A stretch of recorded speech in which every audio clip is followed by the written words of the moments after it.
Hi, and welcome to another live edition of the DIP Live Google Hangout. I'm Sylvia and your host for today. And we have two male participants today. We have Gabriel. Hi. Hi, Gabriel. And we have Peter. Hi. Hi, Peter. Um, this Google Hangout is another one in the series of education and studying and support. And today we'll be discussing about time management. And I was wondering if you who are listening and watching today also have this feeling of that you know that your to-do list is longer than the hours that you have in your day, or that you have a feeling of I should have done more, or do you see yourself as um, effective when you do randomly some of your tasks, and how much time do you need to study, or are your boss's demands realistic? How much can you do in a working day? Things like that are bringing up a lot of questions. And I've been looking up time management in Wikipedia, and it says, let me read it. Time management is the act or process of planning and exercising conscious control over the amount of time spent on specific activities, especially to increase effectiveness, efficiency, or productivity. Well, that is more or less what it is. And well, time management is also a way of changing yourself into another habit. And most of the time when we people try to change, that's kind of hard. We really have to do something for it. And most of the time we need something that's going bad or that's not going effective. And that's a point then in our life that we say, okay, now I'm fed up with it. I'm going to do something about it. So, Gabriel, what were your initial problems when you saw when it came to management, your time and for your work and your studies and your family responsibilities? What were the initial problems? Yeah, so um, in the beginning, and I'm talking before I was working, I was never quite aware of how much time I actually had. And this now I'm talking about the period I went to school. So let's say secondary school. Even then, I had quite a lot of time for myself. And after that, I had even more time when I went to university. I was supported by my parents to study, and I had a great abundance of time. And so in that respect, I was able to work and do what I needed to do without the point of time management ever becoming much of a real issue, because there was enough of it and I could handle it. But now what I'm doing is I'm working full time and I'm going for yet another degree. And so now I face kind of a different problem where I realize that things don't go so automatic as they used to go, and that it requires indeed something else.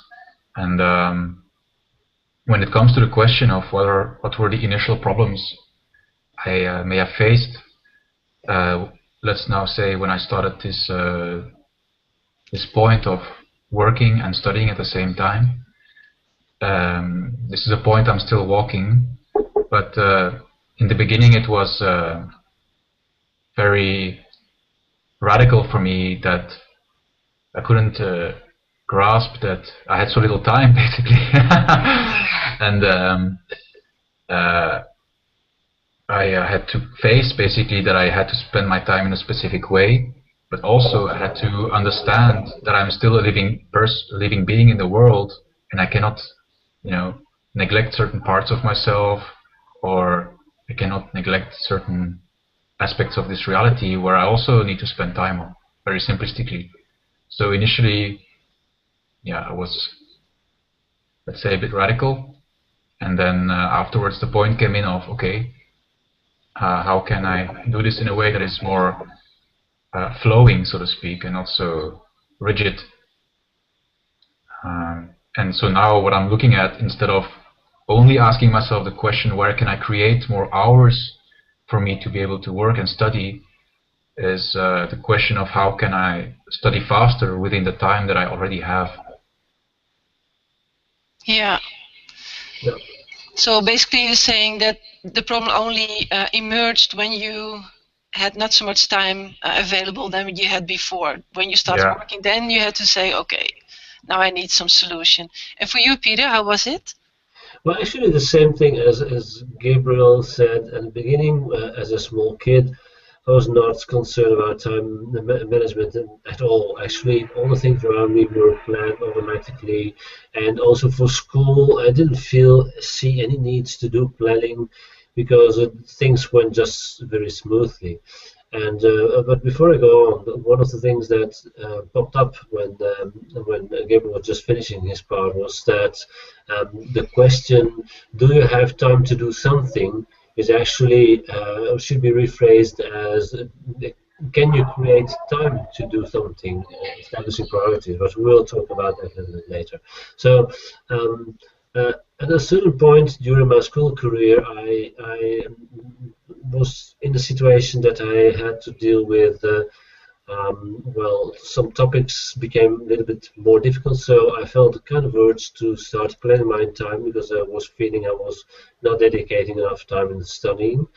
And the result was that I started to plan using all kind of tools and schedules and agendas or whatever it is, but it didn't work out since I didn't stick to the planning I made. So you can do whatever kind of planning, but if you're not living the planning, you're really making it up as a kind of fantasy and not living it. And that was one of the challenges I had to face at a certain point.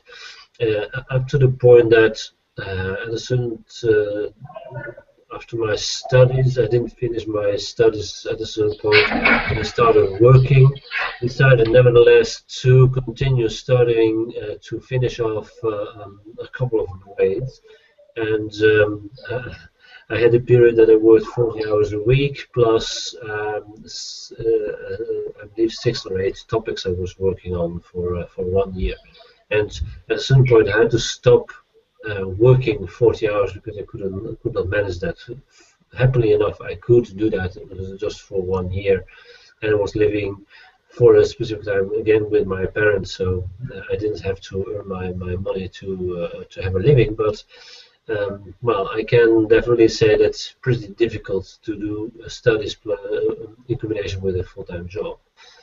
So that's definitely the first part. Yeah. Yeah. And to continue with you, Peter, how did you experience in relation to school? What impact or influence the way you planned or scheduled your time for studies or other projects? Well, like I said, first I didn't see really the need to plan, but very strangely I tended to do all other kind of planning. So if we had a school trip, what I did for before we went on school trip, I tried to plan almost minute by minute the school trip we were going to do. So if there were quite often we went a week with our class with bicycles to make a tour somewhere in the south of France, so it was not bad at all. But we had different tours we had set out, and what I did, I prepared all those tours from one small village to the other, trying to plan properly how long it would take for a group of people to go from one point to the other, etc. So I was already into this kind of planning, and I used this actually this kind of urge to structure things later on in trying to plan my life, which not always worked out properly because I was losing myself in the system and not really do something that was practical. And if you go to the way I planned my studies, at the end I had to be more realistic and to see, okay, what is really what I need to plan, need to do, how much time do I guess it takes myself to prepare for a specific exam, whatever it is, and then I managed to become better and better in my opinion. Yeah. And Gabriel, did you also bump into this point of being realistic enough within your planning that you find out that your whole planning wasn't realistic in a way? Yeah, I did experience that at moments, for instance, when I would plan myself to, okay, like now I really need to work like say 3 hours or something. This is yeah, more into the micro planning. Like let's say I'm looking at a weekend and I'm like I really need to do 3 hours that weekend, and then for some reason I wouldn't get the time I wanted, and I would just get quite upset about that, and basically get lost in my upsetness instead of just okay moving on and creating something else regardless. So this is something I faced. Yeah, yeah. I also myself I'm used to make this to-do list, and when I didn't reach my goal, so to speak, I was always a kind of bit frustrated that I didn't make it. But as we said, if it's not realistic, then how can you ever make it? So what I'm doing now is I just see what can be placed for the other day, and Right. just move it further without any consequences. And now the whole point of frustration is taken off of it. Actually, I actually faced this. If I can pick in on that, I actually faced this point this very morning because I had been working on I'm doing law at the moment. Is the degree I'm pursuing, and at the moment I'm working on let's say a small paper, okay. And so to do a small paper is a bit different than how I would usually have structure my studies, because normally I would study a book or just learn a course by heart, something like that. And now I have to write a paper, and that's been a bit more difficult. And this morning I was already like quite frustrated. And you have to know that I also do my studies in the train, okay, because I commute to work, so, and I have a long trajectory, so I do my studies in the train mainly. And so I was sitting in the train and I had to get myself going again on this assignment that I had not been able to work on for a while. And there was this point where I could just stay in my frustration, like, God, this is so messed up, you know? Or I just stopped, I breathe, and I start working on it. And what I realized is after a few minutes I was writing my text, the whole frustration was gone basically. And I was like, okay, this is interesting. Yeah, that's a cool example. Thank you. Yeah, Gabriel, from your perspective, what are the most important things to consider when it comes to time management and incorporating studies into your schedule? Well, let me first answer the first question about time management, because there I also had like a specific realization, which is like more of a simple common sense point, but has to do with the choices you make about the things you're going to study. That's the first point of time management. Because if you make a bad decision there, which I've also done, you're going to lose a lot of time. Right? So with me, for instance, I studied law. It's quite important that you do your subjects in a specific order. And if you don't, you're going to make things very difficult.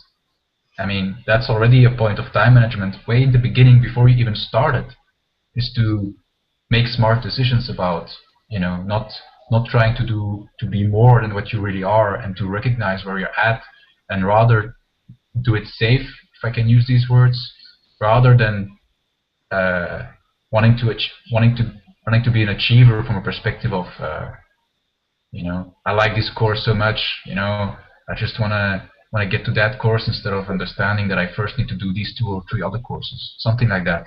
So that's already time management, is to actually do it the way it's supposed to be done, and not try to, you know, Shortcut. shortcut, exactly. Yeah. And Peter, for you? Well, if I look at time management specifically, I have quite a long history in planning also for others. Because when I was a team leader at big shop, the blue stores with the yellow letters, IKEA, I was responsible for a whole team of people, and I had to do the planning and make sure that the whole thing was covered properly and was enough people uh, during store opening times to do the work. So that was pretty challenging. And being the responsible for the schedule was also that if somebody was not able to come, was ill, whatever it is, I was the lucky one to fill in the gap if I was not able to find somebody else that was able to work some extra time.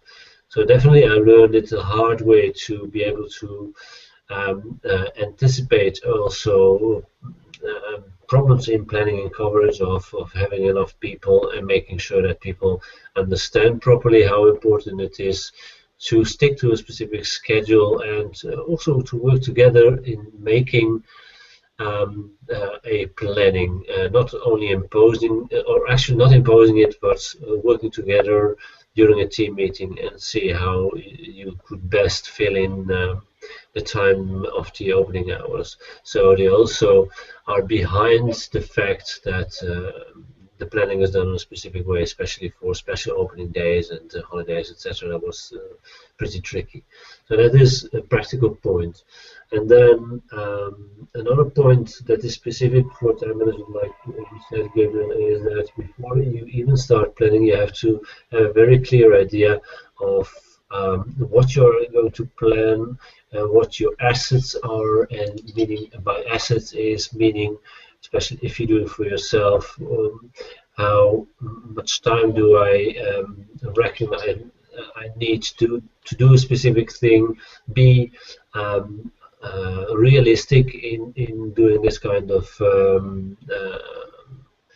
planning, because you don't have an ideal situation. You might be interrupted a couple of times, or things are not going as smoothly as you might want. So always plan some extra time, also not to get too much stressed about reaching a specific goal and getting into trouble because your schedule was too tight. And that's still something I've seen I did pretty often until very recently, was to plan also my day-to-day schedule, including my 40-hour job, plus DIY in our new home, plus my Destiny, blogging, etc. And I always tended to put too much on my schedule just because I also wanted so badly to do it all. And I felt actually some kind of responsible for the fact that I had to match a specific standard of being able to blog a specific amount of blogs and work on my dip assignments for so many hours per week, etc.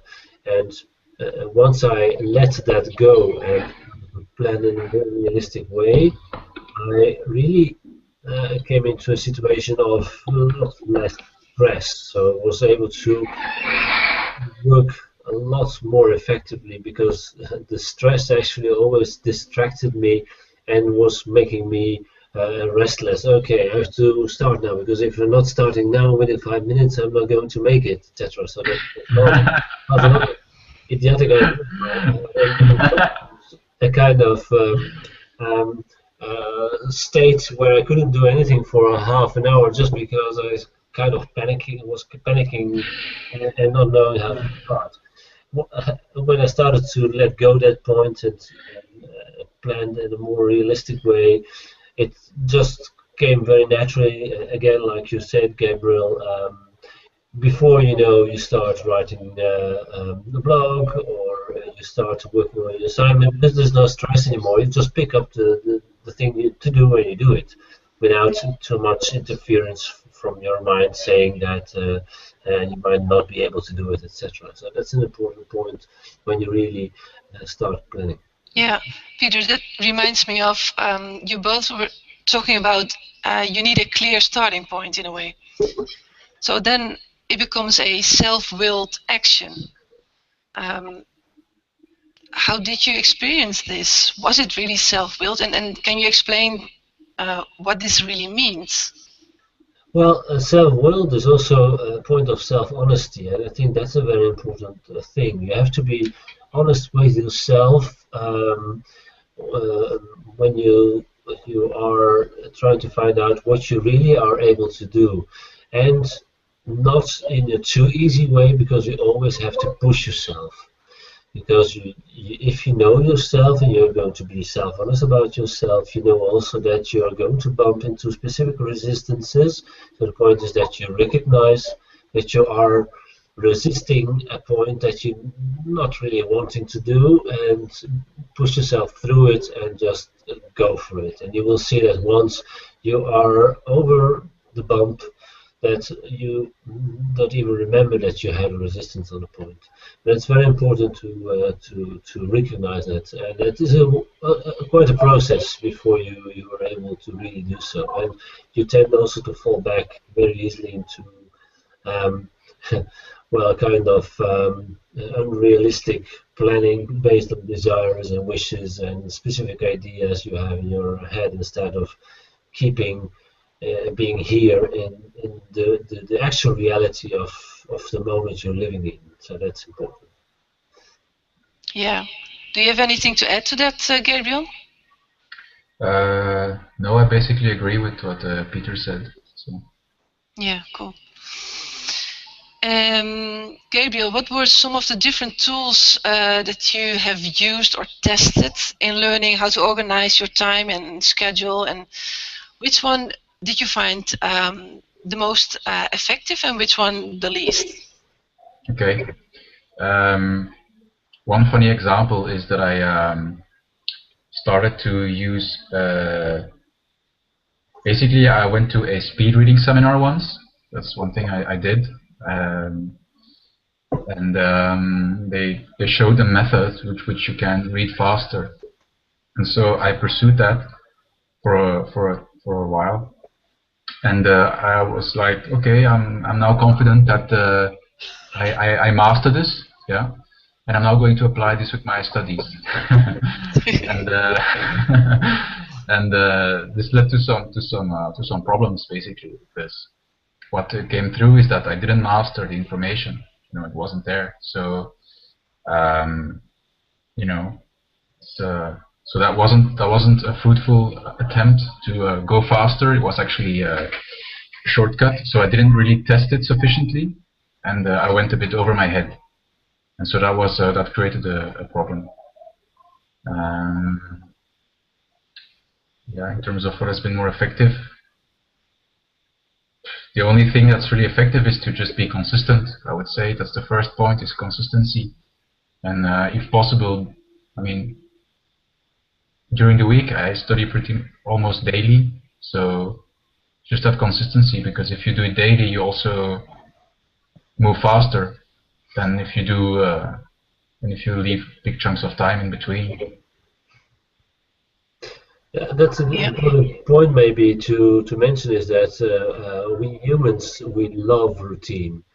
So consistency means routine means that you can be much more effective. So if you plan, a very wise thing to do is to do something that repeats itself over and over again. So you start every day at a specific time, and then you do your routine, etc., etc. You will see that you will get used to a specific rhythm, and within that rhythm, that schedule, you will be able to be more effective, because you don't have to think all the time, okay, today it was 10 o'clock and I had to start on a specific thing.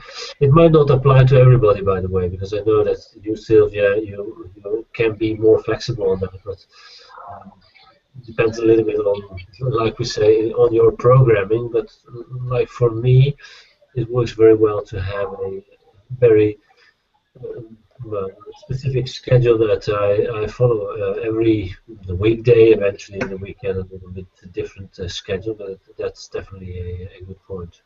And maybe, yeah, go ahead.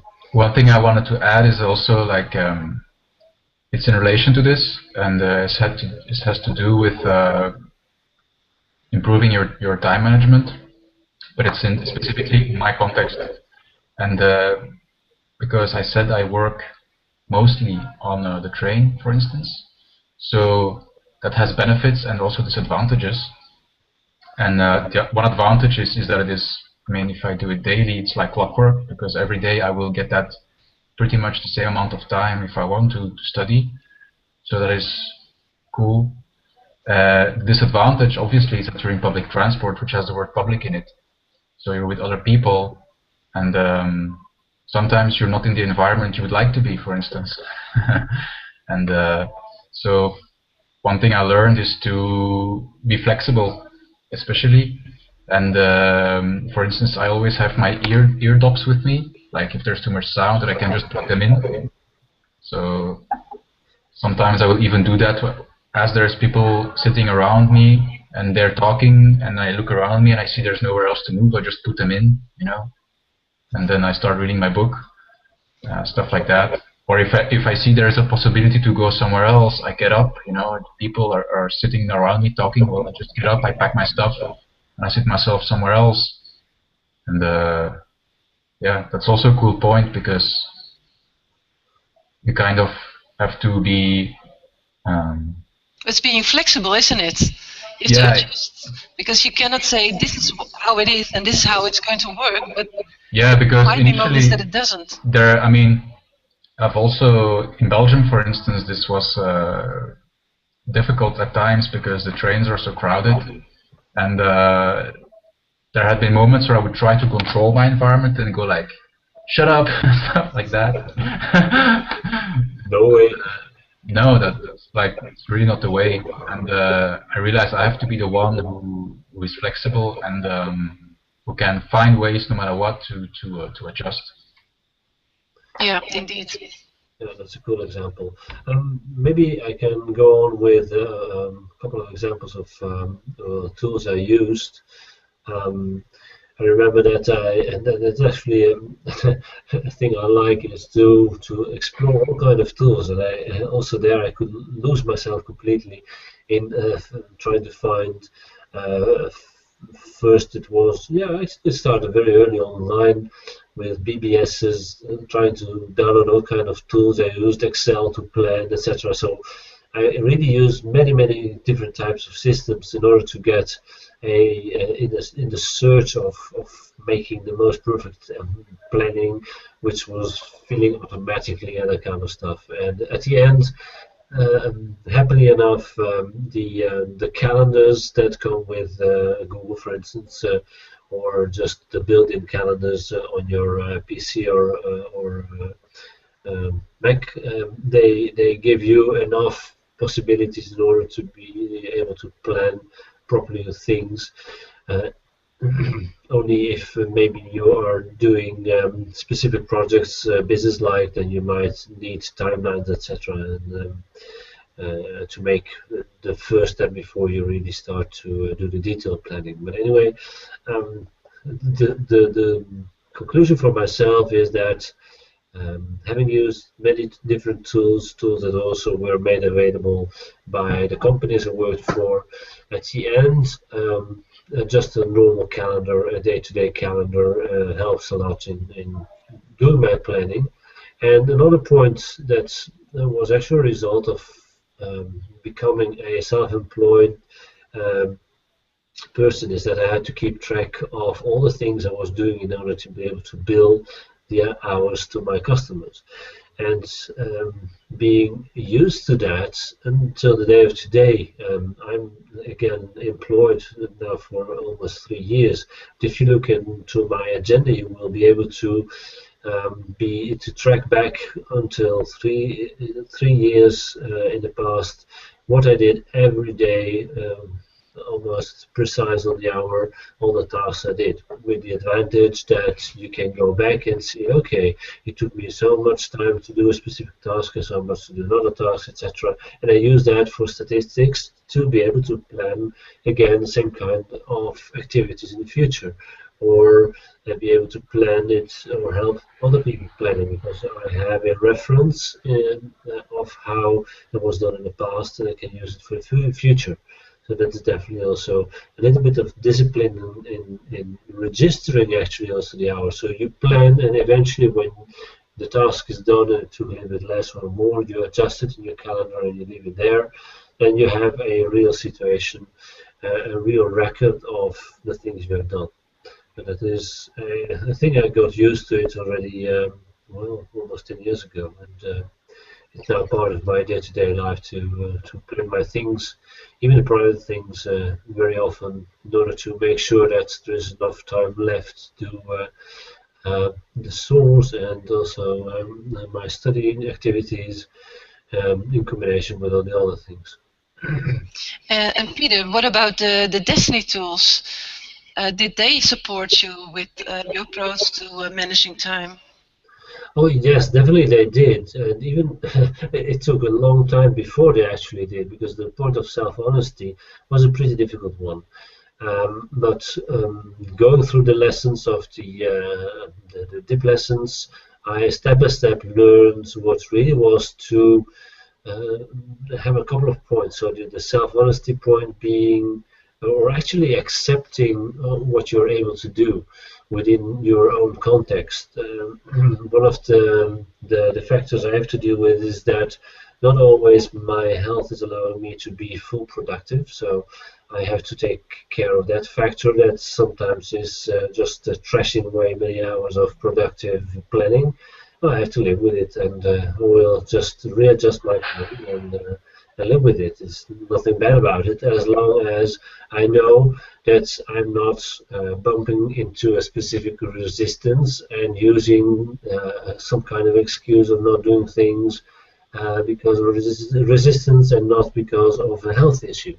So that is a very fragile balance, and every time I have to check with myself if it is a real point of self-honesty or it is a resistance where I bump into. And thanks to the Destiny tools, I'm able to analyze the situation and to really make sure that I'm not tricking myself and not deceiving myself, but really being honest in the moment. And yeah, well, that makes at the end of life a lot easier, because it's being self-honest with yourself is also relieving that's my experience at least, from a lot of stress, and stress is something I can not really handle well. So that's a good point. Yeah, cool, Peter. And for you, Gabriel, how did the Destiny AI process tool supported you?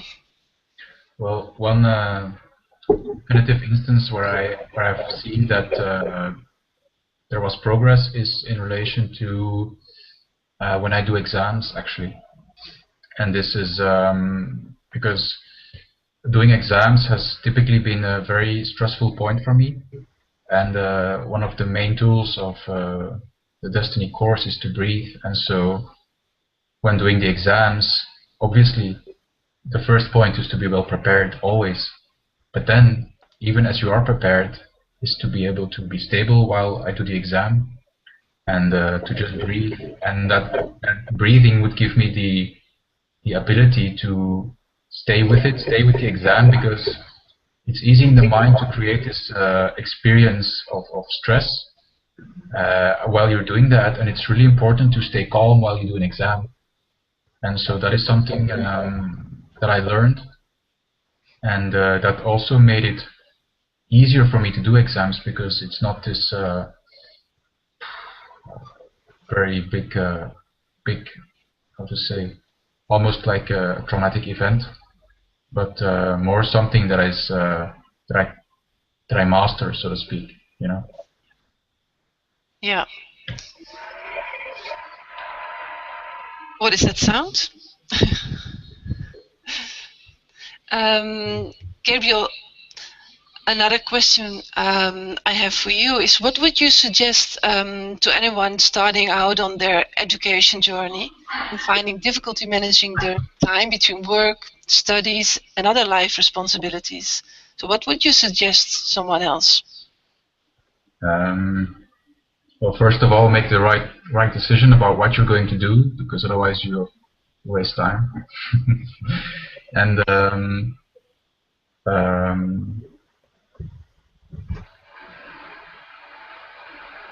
I would say make it in a way that you're comfortable with what you plan.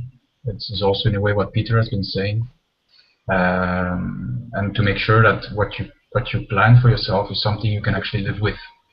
That you don't create a projection that is actually not aligned with what you see yourself doing and able to do.